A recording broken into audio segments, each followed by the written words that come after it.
జమ్మూ కాశ్మీర్లోని పహల్గాం దాడిని కేంద్ర ప్రభుత్వం తీవ్రంగా స్పందించింది. ఆ దాడికి ప్రతిదాడిగా పలు నిర్ణయాలు తీసుకుంది. ఇప్పటికే ఆర్థికంగా కొట్టుమిట్టాడుతున్న పాకిస్తాన్ ప్రభుత్వం సైన్యంపై ఒత్తిడి తెచ్చేలా భారత్ నిర్ణయాలు తీసుకుంటుందని అంటున్న విశ్రాంత ఆర్మీ అధికారి కర్నల్ రమేష్తో మా ప్రతినిధి శ్రీకాంత్ ముఖాముఖి. జమ్మూ కాశ్మీర్లోని ప్రముఖ పర్యాటక ప్రాంతమైన పహల్గాంలో ఉగ్రవాదుల దాడి తర్వాత కేంద్ర ప్రభుత్వం తగిన చర్యలు చేపట్టింది. ఇప్పటికే పాకిస్తాన్ను కట్టడి చేసే విధంగా కూడా కొన్ని నిర్ణయాలు తీసుకుంది. అయితే ప్రస్తుతం పాకిస్తాన్ ఏకాకి చేసేలా మన కేంద్రం ఎలాంటి చర్యలు తీసుకుంటుందని తెలుసుకోవడానికి మాజీ కల్నల్ సైనిక సంక్షేమ శాఖ అధికారి రమేష్ గారు మనతో ఉన్నారు. ఆయన అడిగి తెలుసుకుందాం.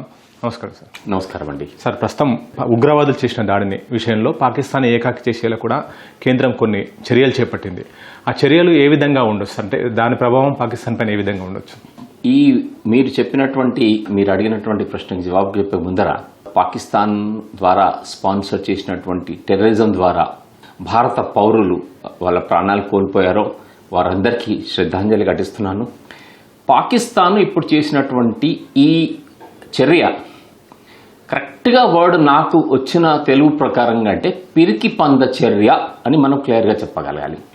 పిరికి పంద చర్య ఎందుకు అంటే 1947లో కానీ 65లో కానీ 71లో కానీ 3 సార్లు భారతదేశం పైన వారు యుద్ధం చేసి, అంటే ట్రైబల్స్ పేరు మీద చెప్పి లేకపోతే ఏ పేరు మీద చెప్పి కూడా వాళ్ళ యుద్ధంలాగా చేసేసి 3 సార్లు కూడా చావు దెబ్బతిని వాళ్ళు వెనకకి వెళ్ళిపోయారు.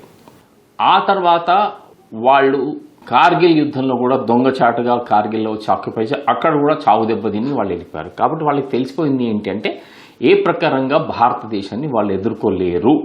భారతదేశము అంతర్జాతీయంగా పాకిస్తాన్ని ఏకాకి చేసి పాకిస్తాన్ని ఒక టెర్రరిస్ట్ స్టేట్గా ప్రపంచానికి అందరికీ చాటి చెప్పి ఇప్పుడు ప్రపంచంలో ప్రతి ఒక్కరికి కూడా వాళ్ళు ఒక టెర్రరిస్ట్ స్టేట్గా ప్రపంచంలో వాళ్ళందరినీ గుర్తిస్తున్నారు. వాళ్ళకి ఇంటర్నేషనల్ మానిటరీ ఫండ్ నుంచి వచ్చేటువంటి ఎకనామిక్ కోఆపరేషన్ కానీ లేకపోతే వివిధ ఆర్గనైజేషన్ ఆఫ్ ఇస్లామిక్ కంట్రీస్లో కానీ సౌదీ అరేబియాలో కానీ ఈవెన్ చైనాలో కానీ వారికి వచ్చేటువంటి ఆర్థిక సహాయం అంతగా రావట్లేదు. అటువంటప్పుడు వాళ్ళ దేశాన్ని వాళ్ళు నిలగదెక్కడానికి ఏదో వాళ్ళని రెచ్చగొట్టడానికి అని ఏదో ఒక వ్యాఖ్యలు చేయాలి. అటువంటిది ఆ పాకిస్తాన్ ఆర్మీ చీఫ్ చేశారనమాట. ఇట్లా మన మతం ఇటువంటిది, వాళ్ళ మతం ఇది కాదు, మన మతం గొప్పది, మనం వాళ్ళని ఓడించగలగాలని వాళ్ళ ప్రజల్ని వాళ్ళని రెచ్చ చేయడానికి అని చేసినటువంటి ఒక వ్యాఖ్యగా నేను భావిస్తున్నాను. ఇంకా మనం డీప్గా వెళ్తే పాకిస్తాన్లో ఇప్పుడు చాలా అల్లకల్లోలం ఉంది. ఎకనామిక్ కాకుండా కానీ రక్షణ పరంగా. ఎందుకు అంటే బలూచిస్తాన్ అనే చెప్పి ఒక ప్రాంతాన్ని వాళ్ళు దొంగతనంగా 1947లో వాళ్ళు కలుపుకున్నారు. ఇప్పటికీ కూడా బలూచిస్తాన్ ప్రజలు మేము వేరే వాళ్ళం, మీ ప్రాంతం వాళ్ళం కాదు, పాకిస్తాన్ వాళ్ళం కాదు అని చెప్పేసి మొన్న లాస్ట్ మంత్లో అక్కడ వాళ్ళ ట్రైన్ అటాక్ మనకు తెలిసిన సూచనల ప్రకారంగా సుమారుగా 100-150 మంది పాకిస్తాన్ సైనికులను హతమార్చడం. ఈ ప్రకారంగా పాకిస్తాన్లో సైన్యానికి పేరు రోజు రోజుకి తగ్గిపోతుంది. పాకిస్తాన్ ప్రజలకి వాళ్ళ మీద విశ్వాసం పోయింది. అంతకుముందు మనం జరిగినట్టు కరాచీలో ఘటన కానీ లేకపోతే తెహ్రీకా తాలిబాన్ వాళ్ళు చేస్తున్నటువంటి చర్యల వల్ల కానీ వారేదో వారి మిత్రులు అని చెప్పేసి వారు అనుకున్నటువంటి ఆఫ్ఘనిస్తాన్ కూడా వారికి ఎగనెస్ట్గా ఉండేసి వారితోటి ఒప్పందాలు ఎవరిని క్యాన్సిల్ చేసుకోవడం ఇటువంటి జరుగుతున్నది. ఇప్పుడు భారతదేశము ఏమి మన యాక్షన్స్ తీసుకున్నది దానివల్ల ఎలా అంటే సర్వప్రథంగా ప్రపంచంలో అందరూ కూడా అనుకుంటున్నది ఒకటి ఏంటి అంటే ఇండస్ వాటర్ ట్రీటీ, మన సింధు నది నీళ్ళు ఇచ్చే జలది. ఈ ట్రీటీ ఇంత ఔదార్యంగా అసలు భారతదేశం ఈ ట్రీటీకి ఎందుకు ఒప్పుకుంది అని చెప్పి ప్రపంచంలో అందరూ అంటున్నారు. ఎందుకంటే ప్రపంచంలో ఉన్న ట్రీటీల్లో అన్నిటికంటే ఔదార్యంగా ఉన్నటువంటి ట్రీటీ, మన నీళ్ళన్నీ వాళ్ళకి ఇచ్చేసి మనకు అవసరం లేకుండా ఉన్నటువంటి ట్రీటీ ఇది అనమాట. ఇది భారతదేశం చూపించుకున్నటువంటి ఔదార్యం అనమాట. కానీ మనకు వచ్చినటువంటి వాళ్ళ రిటర్న్ గిఫ్ట్ అంత బాగా లేదు. కాబట్టి ఏంటంటే ఈ ఇండస్ వాటర్ ట్రీటీ దీన్ని మనం ఆపేస్తే, భారతదేశం ఇప్పుడు ఆ డెసిషన్ తీసుకుంది కాబట్టి దీనివల్ల ఇప్పుడు ఈ మంత్ ఆఫ్ ఏప్రిల్, ఇది మే జూన్ లోపల వాళ్ళకి వర్షాలు, వాళ్ళకి పంటలు అవి పట్టించాలి, వాళ్ళకి నీళ్ళు అవసరం. దీనివల్ల వాళ్ళకి ఎనర్జీ కావాలి, వాళ్ళ ఫుడ్, వాళ్ళ అగ్రికల్చర్ ఏదైతే ఉన్నదో పాకిస్తాన్లో ఉన్నటువంటి ప్రతి పౌరుడికి, ప్రతి వ్యవసాయం చేసే ప్రతి ఒక్కరికి దానివల్ల వచ్చేటువంటి ఫుడ్ సెక్యూరిటీ అంటే తిండి కావాల్సినటువంటి ధనధాన్యాలు ఇవన్నీ కూడా ఎఫెక్ట్ అయిపోతాయి.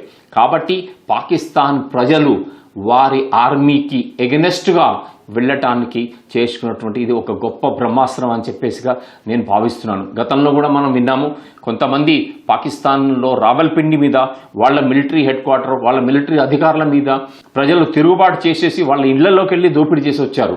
కాబట్టి ఎప్పుడైతే ప్రజల పొట్ట ఎఫెక్ట్ అవుతున్నదో, వాళ్ళకి తిండి, వాళ్ళకి వ్యవసాయం, వాళ్ళకి ధనధాన్యాలు ఎఫెక్ట్ అవుతున్నదో, అప్పుడు డెఫినెట్గా వాళ్ళ ప్రజలు వాళ్ళకి రివోల్ట్ అయిపోతారు. అప్పుడు పాకిస్తాను తన మోకాళ్ళ నుంచి కింది దిగి మన కాళ్ళ దగ్గరకు వస్తుందని చెప్పేసి భావిస్తున్నాం. పాకిస్తాన్ రోజు రోజుకు కిందికి పోయి దాదాపు ఇప్పుడు 133-134 స్థానానికి వెళ్ళిపోయింది.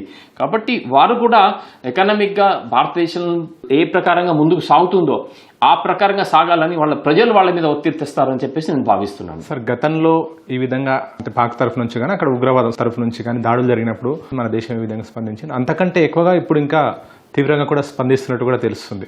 దానివల్ల అంతర్జాతీయంగా పాక్ను కట్టడి చేసేలా, ఒంటరిగా చేసేలా ఇంకా ఎలాంటి చర్యలు చేపట్టే అవకాశం ఉంది? గతంలో మనకు తెలుసు, ముఖ్యంగా ఈ మధ్య కాలంలో మనకి గుర్తున్నవి 2 ఘటనలండి.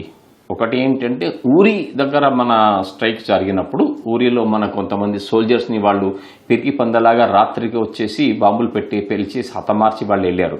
అప్పుడు మనం సర్జికల్ స్ట్రైక్ చేసి వాళ్ళ టెర్రరిస్ట్ స్థావరాల్ని మనము హతమార్చాము. అంటే మనం వాళ్ళ మిలిటరీని కానీ లేక వాళ్ళ ప్రజలు కానీ మనం ఎవరు ముట్టుకోలేదు.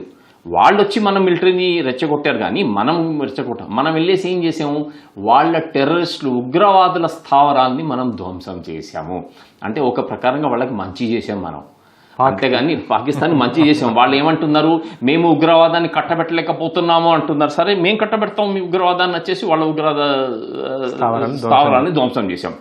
రెండోసారి జరిగినప్పుడు కూడా సిఆర్పిఎఫ్ సోల్జర్స్ ఘటన జరిగినప్పుడు కూడా అప్పుడు మన బాలాకోట్ ఎయిర్ స్ట్రైక్ చేసి అప్పుడు కూడా వాళ్ళ టెర్రరిస్ట్ స్థావరాలని మనం ధ్వంసం చేసాం. వాళ్ళ పాకిస్తాన్ ఆర్మీ కానీ, నేవీ కానీ, వాళ్ళ సివిలియన్స్ కానీ వాళ్ళని ఎవరిని మనం ముట్టుకోలేదు. కాబట్టి 2 సార్లు మనం చేసినటువంటి చర్యలు ఏంటి అంటే, ఏ ప్రకారంగా అయితే కృష్ణ భగవానుడు చెప్పినట్టు దుష్ట శిక్షణ శిష్ట రక్షణ అన్నట్టుగా మనము చేసామన్నమాట. కాబట్టి 2 సార్లు కూడా మనం మిలిటరీ ప్రకారంగా పాకిస్తాన్లో పెరుగుతున్నటువంటి ఈ ఉగ్రవాద స్థావరాలు, వాళ్ళ సంస్థల్ని మనము ధ్వంసం చేశాం. ఇప్పుడు ప్రస్తుతం మనం భారతదేశం చేసింది ఏంటి అంటే, ఇది కేవలం ఏదో ఒక పురుగుని చంపడం వల్ల ఈ ప్రాబ్లం సాల్వ్ కాదు. ఈ పురుగుని ఎవరైతే పోషిస్తున్నారో, ఈ పాముకి ఎవరైతే పాలు పోస్తున్నారో వారికి దెబ్బ కొట్టాలి. అంటే అక్కడ ఉన్నటువంటి పాకిస్తాన్ ఆర్మీ, లేకపోతే అక్కడ ఉన్నటువంటి పాకిస్తాన్ ప్రభుత్వం, ఆ ప్రజలు వాళ్ళకి వ్యతిరేకంగా వచ్చినప్పుడే అప్పుడు వాళ్ళు నోరు మూసుకొని వాళ్ళు ప్రజలు ఏ ప్రకారంగా దేశాన్ని పాలించాలో, మన దేశంలో ఏ ప్రకారంగా అయితే ప్రజాస్వామ్యం ఉన్నదో అదే ప్రకారం కూడా అక్కడ కూడా ప్రజాస్వామ్యం వర్ధిల్లాలని చెప్పేసి మన భారతదేశం తీసుకున్నటువంటి చర్యలుగా నేను భావిస్తాను. అంతర్జాతీయ సంస్థలు ఎవరెవరైతే వారికి ఎయిడ్ ఇస్తున్నారో, అటువంటి వాళ్ళకి గ్రాంట్స్ ఇస్తున్నారో, అటువంటి వాళ్ళు వాళ్ళ పాకిస్తాన్ మీద ప్రెషర్ తేవడానికని భారతదేశం పూర్తి ప్రయత్నం చేస్తుందని భావిస్తున్నాను. ఓకే సార్, ఇప్పుడు త్రివిధ దళాలు ఏ విధంగా సన్నద్ధమవుతున్నాయి సార్? ఎందుకంటే ఇప్పటికే మనము సర్జికల్ స్ట్రైక్ చేయొచ్చు అని వాళ్ళు భయపడుతూ వాళ్ళు బార్డర్లో కొన్ని విమానాలు కూడా ఏర్పాటు చేసుకుంటున్నారు అనేది కొన్ని వార్తల ద్వారా వింటున్నాం. మన త్రివిధ దళాలు ఏ విధంగా సిద్ధమై ఉన్నాయి? ఎందుకంటే ఇప్పటికే ప్రధాని మోదీ కానీ, రక్షణ మంత్రి కానీ, హోంమంత్రి కానీ అందరూ కూడా అక్కడ ఒకే ప్రకటన చేస్తున్నారు, తగిన బుద్ధి చెప్తామని చెప్పి. గతం కంటే ఎక్కువగా ఘాటైన వ్యాఖ్యలు కూడా చేస్తున్నారు. మన త్రివిధ దళాలు ఏ విధంగా సన్నద్ధమవుతున్నాయి మీకున్న సమాచారం మేరకు? భారతదేశము, మన భారత సైన్యం లేక భారత రక్షణ శాఖ, మన ఉద్దేశం ఒకటి ఏంటి అంటే, మన రక్షణ శాఖ, మన యుద్ధ శాఖ కాదు. మన పాలసీ డిఫెన్స్, మన పాలసీ అఫెన్స్ వార్ కాదు. రెండో విషయం ఏమిటి అంటే, త్రివిధ దళాలు ఎల్లప్పుడూ కూడా దేశ రక్షణ కోసం అని చెప్పి తయారుగా ఉంటాయి. అవసరం వస్తే దేశ రక్షణ కోసం మనము ఇతర దేశాల మీద కూడా అంతర్జాతీయ రూల్స్ పాటిస్తూ వాటిని ఉల్లంఘన చేయకుండా మనము ఎప్పుడు కూడా చర్య తీసుకోవాల్సిన దానికి మనము సిద్ధంగా ఉంటాము. ఒకవేళ గనక పాకిస్తాన్ కానీ ఏ దేశం కానీ మన మీద ఆక్రమణ చేస్తే మనకి ఇమ్మీడియట్గా వాళ్ళ మీద అటాక్ చేయడానికి లేక వాళ్ళ అటాక్ని ధ్వంసం చేయడానికి మన భారత సైన్యాలు ఎల్లప్పుడూ సిద్ధంగా ఉంటున్నది అని చెప్పేసి మన త్రివిధ దళాలు, మన రక్షణ మంత్రి గారు కానీ లేకపోతే మన ప్రధానమంత్రి గారు కూడా తెలియజేస్తున్నారు. అయితే దీంట్లో ఒక భాగం మీకు చెప్పాల్సింది ఏంటి అంటే, ఈ ఉగ్రవాదులు ప్రతిసారి చొచ్చుకొని పోయి వచ్చేసి మన కాశ్మీర్లో కానీ ఇతర ప్రాంతాల్లో కానీ అల్లాకల్లోలు సృష్టిస్తున్నారు. ఇది వరకు అంటే ఇప్పుడు గత 15-20 సంవత్సరాలు ముందర ఉన్నటువంటి స్థితి ఈరోజు లేదు. ఎందుకు అంటే ఆర్టికల్ 370 తీసేసిన తర్వాత జమ్మూ అండ్ కాశ్మీర్ ఆర్థిక పరంగా, ప్రజాస్వామ్య పరంగా చాలా అభివృద్ధి చెందింది. అక్కడ టూరిస్టులు పెరిగిపోయారు, అక్కడ ఎకానమీ చాలా పెరిగిపోయింది. ఇప్పుడు చేసినటువంటి ఇది పిరికి పంద ఘాతక చర్య వల్ల అక్కడ టూరిస్టు వాళ్ళ ఎకానమీ దెబ్బతింటుందని వాళ్లే దీనికి ఎగ్నెస్ట్ గా ఉన్నారు. నెంబర్ 1 లోకల్స్ కూడా వాళ్ళు మనకి సపోర్ట్ ఇస్తున్నారు. మా టూరిస్టులు వీళ్ళు మన దేశ వాళ్ళు, వీళ్ళు మా కోసం వస్తున్నారు, వీళ్ళ వాళ్ళకు మాకు తిండి దొరుకుతుంది, మా పిల్లలకి బట్టలు పెడుతున్నాం, మా పిల్లలకి చదువులు ఇస్తున్నాము అని చెప్పి వాళ్ళు తెలియజేస్తున్నారు. కాబట్టి వాళ్ళు ఈ చర్యని ముందుకు కనుగా ఖండించారు. నెంబర్ 2, వీళ్ళని అనవసరంగా రెచ్చగొట్టి వీళ్ళని ఉగ్రవాదులుగా తయారు చేసేవాళ్ళు. ఎందుకంటే అప్పుడు డెవలప్మెంట్ ఉండేది కాదు, ఇప్పుడు డెవలప్మెంట్ ఉంది కాబట్టి అది తగ్గిపోయింది. ఎవడైనా టెర్రరిస్ట్ కనుక మన భారతదేశంలో చొచ్చుకొని వచ్చాడు ఉగ్రవాది అంటే వాడు 3 అయితే 4 నెలలు అంతవరకే బతుకుతాడు. ఆ తర్వాత వాడిని హతమారుస్తాం. కాబట్టి క్రమేణా ఈ మన లోపలికి వస్తున్నటువంటి ఉగ్రవాదుల సంఖ్య తగ్గింది. ఇది అంతమవుతున్నది. కాబట్టి పాకిస్తాన్ విలవిల కొట్టుకుంటూ ఇటువంటి కొన్ని చర్యల ద్వారా మేము ప్రజాస్వామ్యాన్ని అక్కడ నిలబెట్టకపోతున్నాం, లేకపోతే జమ్మూ అండ్ కాశ్మీర్ మనది అని చెప్పేసి వాళ్ళ దేశంలో వాళ్ళ ప్రచారం చేసుకొని వాళ్ళ రాజకీయ పరంగా వాళ్ళ గొప్పతనాన్ని చెప్పుకోవడానికి చేస్తున్న చర్యలాగానే మనం దీన్ని భావించాలండి. Okay sir, thank you sir. Thanks అండి. అయితే ప్రస్తుతం భారత్ ఇస్తున్న ధీటైన జవాబు వల్ల పాకిస్తాన్ అంతర్గతంగా వాళ్ళని ఇబ్బంది పెట్టడం, అంటే కేవలం బయట నుంచి ఒత్తిడి తేవడమే కాకుండా అంతర్జాతీయంగా ఏకాకిగా చేయడమే కాకుండా పాకిస్తాన్ వాళ్ళ ప్రజల తరఫు నుంచే వాళ్ళకి ఇబ్బందులు ఎదురయ్యేలా, అంటే అక్కడ చేపడుతున్న ఉగ్రవాద చర్యలు కానీ మిగతా భారత్ వ్యతిరేక చర్యలు కానీ ఆ వైపు వాళ్ళ ప్రజల నుంచే వ్యతిరేకంగా వచ్చేలా కూడా భారత్ ఆ విధంగా చర్యలు తీసుకుంటుందని, ఇందులో తప్పనిసరిగా మన భారతదేశం సక్సెస్ అవుతుందని చెప్పి కూడా ఆర్మీ విశ్రాంత అధికారి కల్నల్ రమేష్ అభిప్రాయపడుతున్నారు. కెమెరామెన్ మల్లికార్జున్తో శ్రీకాంత్, ఈటీవీ న్యూస్, హైదరాబాద్.